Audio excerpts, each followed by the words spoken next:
भगवान ने मस्तिष्क में, कपाल में जो लिख दिया वह भी अतिशय जप से धीरे धीरे क्षय हो जाता है, परंतु साधारण जप से प्रारब्ध क्षय नहीं होता। रोज 2-4 हजार माला जप करो, उससे किसी प्रारब्ध का क्षय होता नहीं। अतिशय जप करो तो विधाता का लिखा भी मिट सकता है, प्रारब्ध का नाश हो जाता है। पराये अन्न का त्याग, जहां तक बने किसी का ना खाए, और ब्रह्मचर्य का पालन। इन 2 नियमों के साथ प्रभु का नाम जप करो, संख्यानुसार उसका फल प्राप्त होता है। रामदास स्वामी ने दासबोध में लिखा है कि 1 करोड़ जप करे, उसके जन्म स्थान व तनु स्थान सुधरते हैं। जन्म कुंडली के बाहर घर होते हैं और 9 ग्रह हैं जिसका तनु स्थान सुधरे उसको आरोग्य प्राप्त होता है और अंतकाल में उसको कोई महारोग नहीं होता। 2 करोड़ जप करे उसके द्रव्य सुख मिलता है और वह कभी दरिद्र नहीं होता। 3 करोड़ जप करे वह जो काम हाथ में ले वही प्रभु की कृपा से सफल हो जाता है।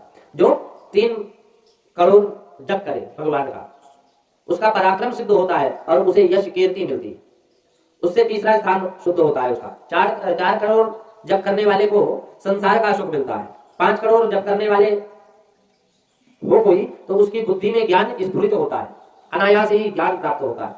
ज्ञान प्रयत्न मात्र से विशेष रूप से मिलता नहीं, प्रयत्न करने से, पुस्तक पढ़ने से मात्र शब्द ज्ञान बढ़ता है।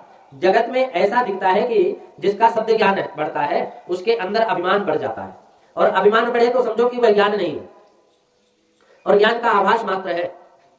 ज्ञान तो परमात्मा देते हैं। गीता जी में कहा है कि मत्ता है स्मृतिर ज्ञान अपोहनम च। अर्जुन ने जब बहुत से तर्क की बातें प्रभु की तो प्रभु ने अर्जुन को यह तर्क की बात छोड़ दी, बोले कि मत्ता स्मृतिर ज्ञान अपोहनम च। आप भगवान कहते हैं कि अर्जुन यह तर्क की बात छोड़ दे, ज्ञान मैं देता हूं, वह मेरी कृपा से मिलता है, प्रभु की कृपा से नाम जप से प्राप्त होती है। संतों का चरित्र पढ़ोगे तो ज्ञात होगा कि वो किसी के घर पढ़ने नहीं गए थे। ब्रज भक्तों को ज्ञान किसने दिया था? मीराबाई और नरसिंह मेहता किसके घर पढ़ने वेदांत गए? पंडित को पुस्तक पढ़कर बोलते हैं और संत परमात्मा का दर्शन करते करते बोलते हैं। पंडित जो पुस्तक के पीछे पड़ा हुआ है, परंतु जो परमात्मा के पीछे पड़ा है वह सच्चा ज्ञान प्राप्त करता है। सच्चा ज्ञान परमात्मा के नाम जप से मिलता है।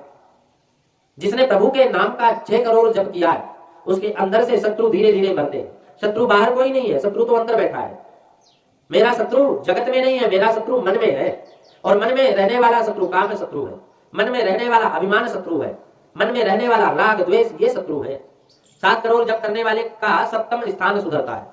वह स्त्री हो तो उसका सौभाग्य अखंड रहता है, और यदि वह पुरुष है तो उसका 7वां स्थान स्त्री सुख अतिशय मिलता है। 8 करोड़ जप करने वाले का 8वां स्थान सुधरता है। 8वां स्थान मृत्यु स्थान है और उसका मृत्यु स्थान सुधरता है। मृत्यु सुधरती है, अब अकाल मृत्यु टलती है और वह खटिया में हाय हाय करता नहीं। भगवान उसको अंतकाल तक गंगा के किनारे या यमुना के किनारे बुला लेते हैं। अंतकाल में जब उसका समय पूरा होने लगता है तो भगवान अपने आप ही अनायास ही बुला लेते हैं। कई लोग ऐसे होते हैं, पूर्व जन्म के अच्छे संस्कार होते हैं, वो गंगा जी के तट पर अपने आप ही पहुंच जाते हैं जब मृत्यु निश्चित होती है। फिर वो रोडों में नहीं मरते, वो गंगा जी में ही मरते हैं, और फिर उनका मरना नहीं कह सकते, उनका सौवर्ष पूर्ण हुआ और वो मां भगवती गंगा मैया के श्री चरणों में समाधिस्थ हो गए। लेकिन ये होती कब है? पवित्र अवस्था में होती है। इसकी मृत्यु किसी तीर्थ में होती है अथवा पवित्र अवस्था में होती है। 9 करोड़ जप करने वाले को स्वप्न में देव दर्शन होते हैं। वह जिस देवता के मंत्र का जप करता है वो देवता के सगुण स्वरूप का उसको साक्षात्कार होता है। 10, 11 हजार और 12 हजार जप करो तो संचित कर लिया जाए जब को, तो क्रियमाण और प्रारब्ध इन तीनों का विनाश होता है, पापों का विनाश हो जाता है, उसका प्रारब्ध कुछ रहता नहीं। और 13 करोड़ जप करे तो फिर सिया रामचंद्र जी की जय, उसे भगवान का साक्षात्कार दर्शन होते हैं। 13 करोड़ जप करने से अपरोक्षानुभूति होती है, उसको पहले अनुभूति हो जाती है। 13 करोड़ जप करने का मतलब परमात्मा के श्री चरणों में जाना। जब संचित क्रियामान और प्रारब्ध को क्षय पहुंचाता है, घटाता है प्रारब्ध को, पूर्व जन्म के पापों का क्षय करता है। पूर्व जन्म के जितने भी पाप हैं उनको नष्ट करने की सामर्थ्य है। जब का फल तत्काल देखने में ना आवे तो मानना चाहिए कि ये पूर्व जन्म के पाप अभी बाकी है और उनका नाश हो रहा है। विद्यारण्य स्वामी के चरित्र में आता है कि उनकी आर्थिक स्थिति बहुत शोचनीय थी।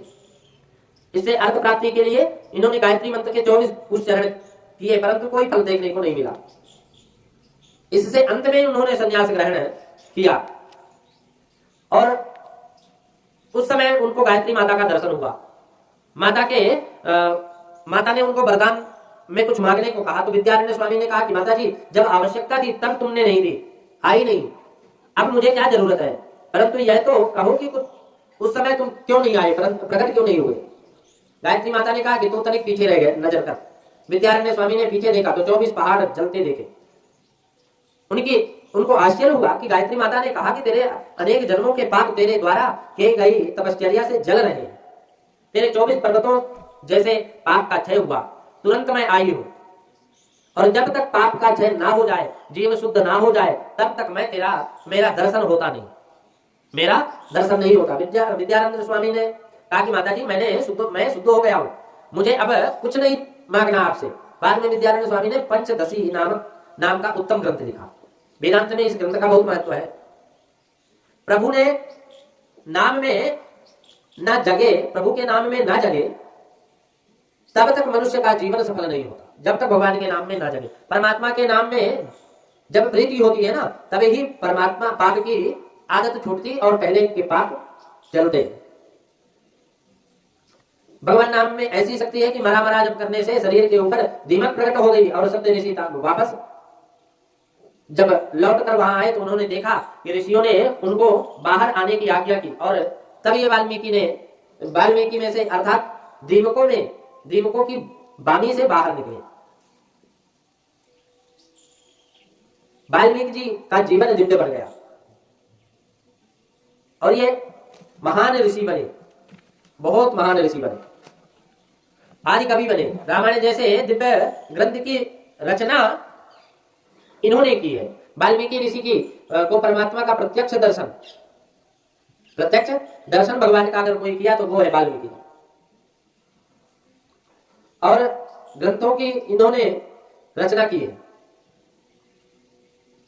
वाल्मीकि ऋषि को परमात्मा प्रत्यक्ष दर्शन हुआ और परमात्मा की लीलाओं का दर्शन करते करते रामायण में उसका वर्णन किया। भागवत जी इस तरह समाधि भाषा ग्रंथ है। भागवत जिस तरह समाधि भाषा का ग्रंथ है, उसी प्रकार रामायण भी समाधि भाषा का ग्रंथ है। रामायण में श्री राम सदैव धनुष बाण सजाकर रखते हैं। धनुष बाण सहित राम जी के दर्शन किसी स्थान पर नहीं हुआ, और यदि है तो